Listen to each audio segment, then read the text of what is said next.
Christmas പരീക്ഷയുടെ ചോദ്യപേപ്പർ ചോർന്ന സംഭവത്തിൽ പ്രതിഷേധിച്ച് KSU കോഴിക്കോട് DD ഓഫീസിൽ നടത്തിയ ഉപരോധ സമരം സംഘർഷത്തിൽ കലാശിച്ചു. നിരവധി KSU പ്രവർത്തകർക്കും 3 പോലീസ് ഉദ്യോഗസ്ഥർക്കും പരിക്കേറ്റു.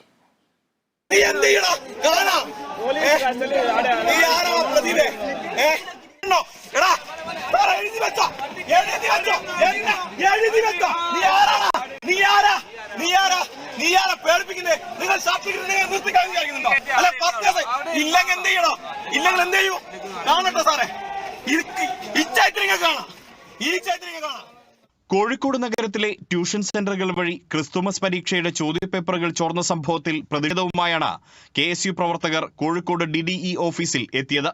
എന്നാൽ DDE സ്ഥലത്തില്ലാതിരുന്നതിനാൽ അഡ്മിനിസ്ട്രേറ്റീവ് ഓഫീസർ ബൈജുവിനെ KSU പ്രവർത്തകർ ഉപരോധിക്കുകയായിരുന്നു. വിഷയത്തിൽ അന്വേഷണം നടത്തി സ്വകാര്യ ട്യൂഷൻ സെന്ററുകളിൽ ക്ലാസ് എടുക്കുന്ന അധ്യാപകരെ സസ്പെൻഡ് ചെയ്യണമെന്നായിരുന്നു KSUവിന്റെ ആവശ്യം. അതിനിടെ പ്രവർത്തകരെ അറസ്റ്റ് ചെയ്ത് നീക്കാൻ പോലീസ് എത്തിയതോടെ സംഘർഷം ഉടലെടുക്കുകയായിരുന്നു. സമരക്കാരിൽ ഒരാൾ അസഭ പോലീസ് ഇൻസ്പെക്ടർ SP കൈലാസ്നാഥിനെ കസേര കൊണ്ടടിക്കാൻ ശ്രമിച്ചു. ഇതോടെ പ്രകോപിതരായ പോലീസ് പ്രവർത്തകരെ അറസ്റ്റ് ചെയ്ത് നീക്കുകയായിരുന്നു.